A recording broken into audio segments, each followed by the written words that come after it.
Hello everyone, so today we're going to be talking about all the manga I read in September. Once again, I'm not sure off the top of my head how many volumes I read this month, but I'm sure it will be in the title if you're curious. And I wouldn't say I read a lot of long-running titles, but I did read a lot of one-shots, 2-volume series, 3-volume series, stuff like that. So I kind of have a lot to talk about, so let's jump right in. So the first things I read in September were the One Piece light novels about Ace. So it's kind of interesting, these two volumes have different writing styles. So this first volume is written in first person point of view from the point of view of Deuce right here, which is basically Ace's first crewmate. So that was interesting because you kind of see Ace from an outsider's point of view. The second volume follows Ace's crew. It's third person point of view, and it follows them as they meet Whitebeard. So I will say I thought these were fine.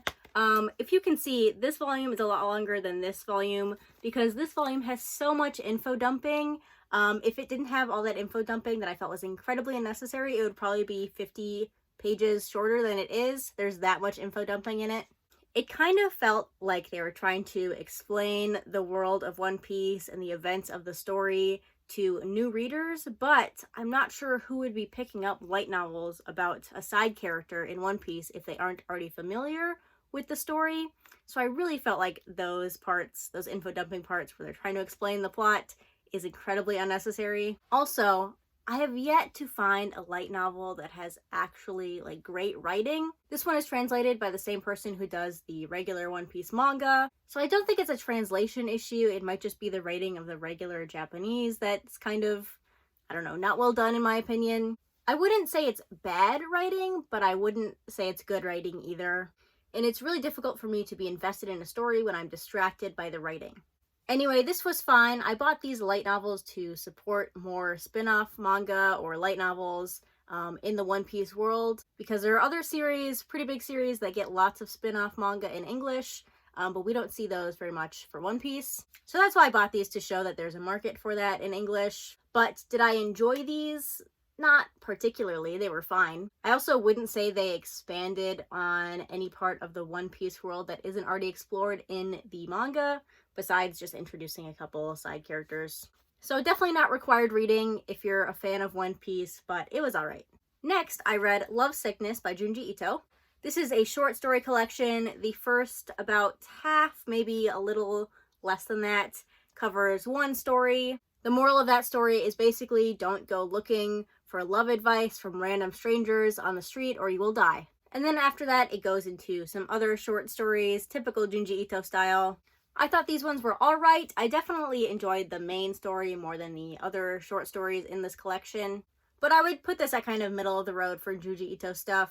If you already read and enjoy Junji Ito, you will probably like this one. If you don't like his stuff, you won't like this one. It's very, very middle of the road. In fact, I would say it's probably right in the middle of all the ones I've read, which is most of them. After that, I attempted to read Devilman Grimoire and Devilman vs. Hades. I started with Devilman Grimoire. This is kind of a reboot of Devilman. To me, it felt like the nudity and violence were turned up to 11, which is saying something because the original Devilman already had a lot of that stuff. But it kind of lacked all of the interesting philosophical discussions that the original series brought up, at least from what I read, which was admittedly not a lot, but I got where it was going. I didn't need to read it anymore. And then Devilman vs. Hades is kind of a sequel to the original Devilman story, except again, without the character that I felt was the most interesting in the original story, and instead they added a cat girl and a talking crow, and I very quickly gave up on that one as well. So, I don't think either of these spin-offs are really worth reading unless you're a huge fan of Devilman. And then I did a 12-hour reading vlog where I read all of these, plus some other stuff. I'm not going to talk about these again because I already talked about them in that video. So if you want to hear my thoughts on any of these, go ahead and click on that video. Put it up here or up there. I can't remember which. But basically, I enjoyed all of these. They're all interesting in their own way. In that reading vlog, I also started A Tropical Fish Yearns for Snow. I think I read the first 4 or 5 volumes and then I finished it afterwards. So I'm going to start by saying that I and many others have been calling this a Yuri manga.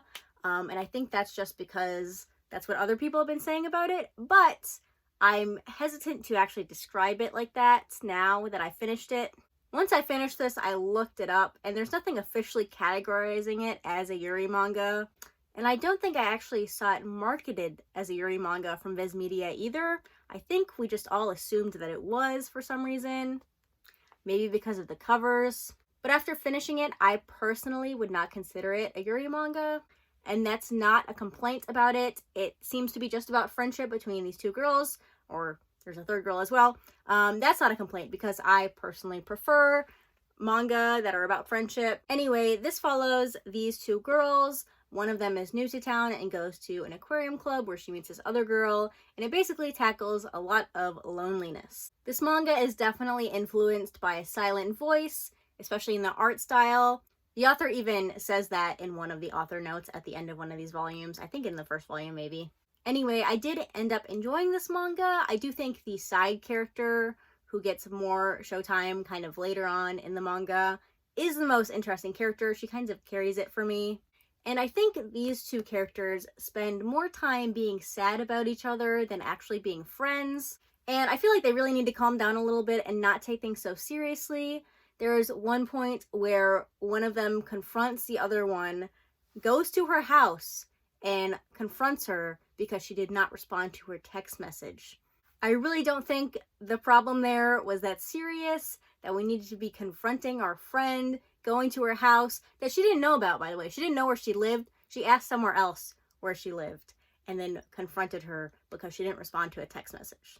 It's kind of melodramatic in that way, but like I said, I ended up enjoying it, mostly for the side character, but also these two, they grow on you a little bit. But again, the main theme here is definitely loneliness. All the characters in here experience loneliness in different ways, sometimes even when you think they shouldn't, because maybe they have people surrounding them or they're very supported by their family, they might still feel loneliness in some other aspect of their life. And I think that was pretty well done, and overall I would say it's an alright series, not anything spectacular, but not the worst thing I've ever read either. And then after that, I read 2 volumes of manga that were spin-offs of series I have already read and enjoyed. So the first one was Toilet Bound Hana Cocoon Volume 0. This contains a couple chapters that are kind of pilot chapters to the main story, which I thought honestly were pretty boring. And then the last third of the volume is a completely different story, nothing to do with the Hana Cocoon story. That one, again, was pretty boring to me for the first half of it, and then it gets kind of crazy, and I really enjoyed it. But again, this is not something you need to read unless you're already incredibly invested in the story of Toilet Bound Hana Cocoon. It does show an interesting look at the characters before they became the characters that we love in the main story. They were kind of different. And like I said, that one shot was definitely worth reading, but overall not amazing. And then I read Demon Slayer Stories of Water and Flame, which focuses on these 2 characters here. We learn more about their lives before the events of the main Demon Slayer story. And again, it's perfectly fine. It wasn't boring to me. These are not my favorite characters in the series, but I would definitely be interested in reading another one of these spin-off manga about different characters, even different Hashira. I know there's a light novel from Demon Slayer coming out later this year. I will pick that up, even though, again, I have not been enjoying the light novels I've been reading. But I definitely would be eager to read more of these kind of spin-off manga. If they follow characters I enjoy. These characters are fine. I don't dislike them. They're not my favorite, though. Okay, now for something a little bit more interesting. Next, I read Ristorante Paradiso and the sequel, Gente. This is a 3-volume series. So this main volume follows this girl who is 20 years old. She goes to Rome to confront her mother, who she feels abandoned her as a child. Her mother's new husband owns this restaurant. So she goes to this restaurant, ends up working there, and kind of meeting all of the new people who work there as well.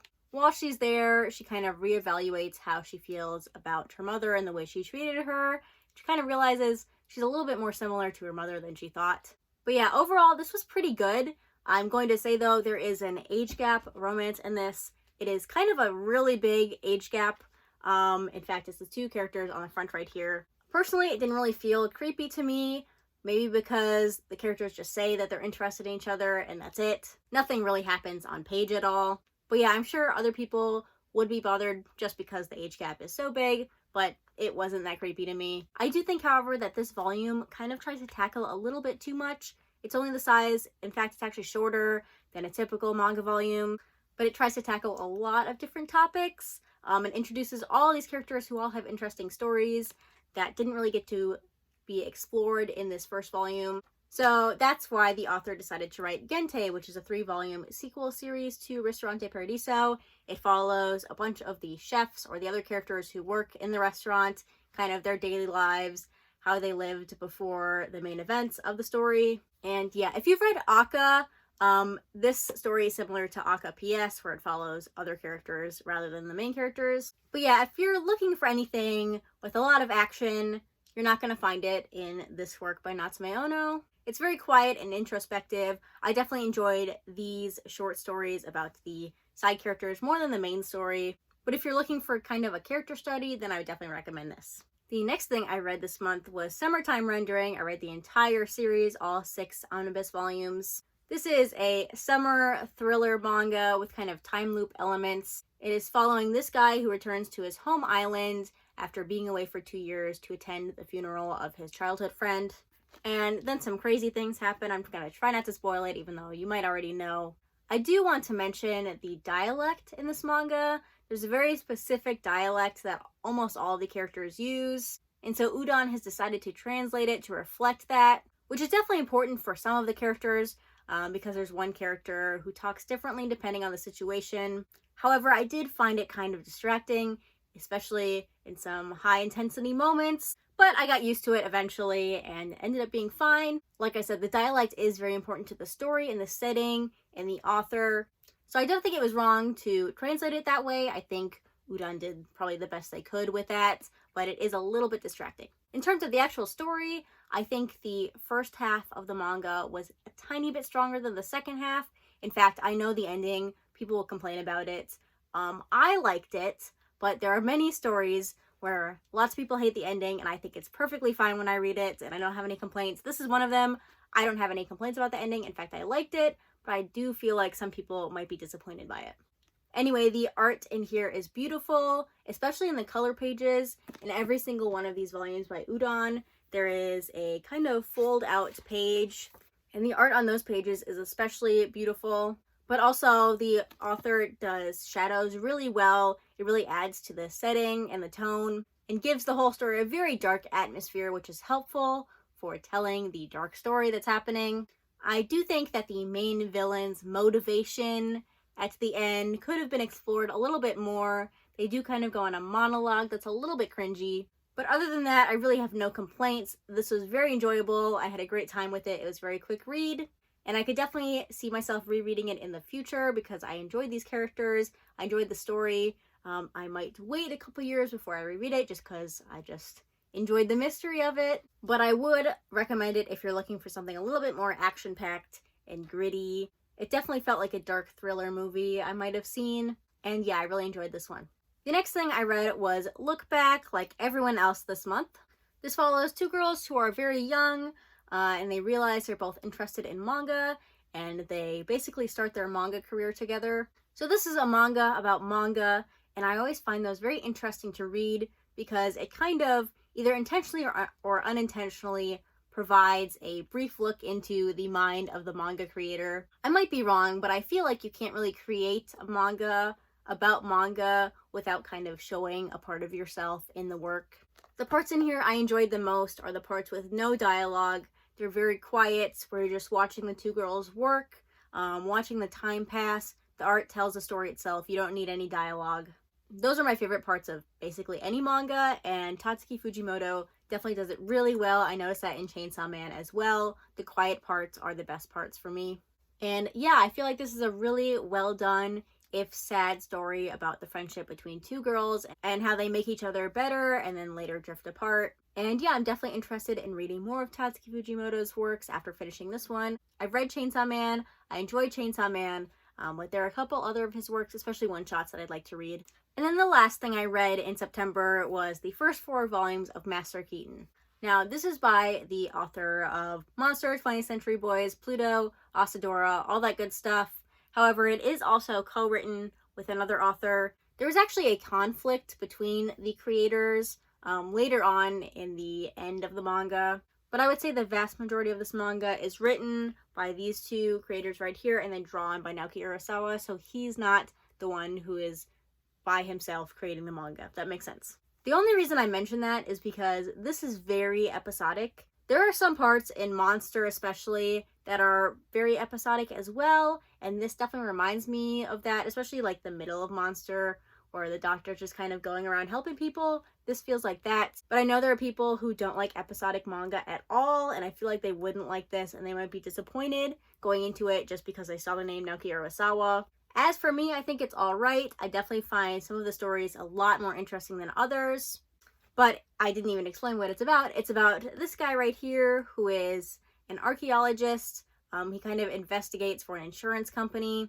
He also is in the army, and he's also a teacher. And he basically goes around investigating insurance claims, deaths of people, stuff like that. Some of the stories are definitely more high stakes than others. And yeah, I would say if you enjoy the episodic parts of Naoki Urasawa's other works, you will enjoy this. So far, I think it's okay. I definitely cannot read a lot of it in one go, or I will very quickly get sick of it. But it's nice to read just a couple chapters here and there.